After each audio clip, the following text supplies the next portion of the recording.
कि हमरा शिवाजी के चार गो दुआर हो, कि चारू ओरिया खुला बा केवाड़। हमरा शिवाजी के चार गो दुआर हो, कि चारू ओरिया खुलल बा केवाड़।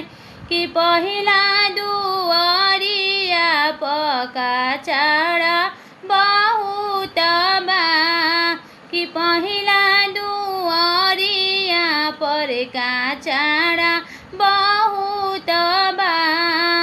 कि तोहरा ई नइखे तनको बुझात हो, कि का चाड़ा हटा दिहती।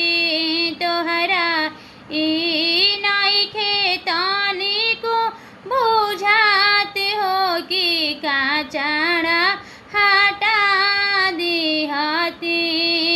कि दूसरा दुआरिया पर फलवा बहुत बा, कि दूसरा दुआरिया पर फूलवा बहुत बा।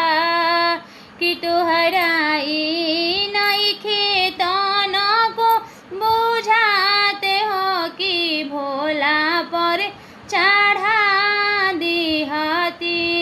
तोहरा ई नइखे तनिको बुझात हो, कि शिव पर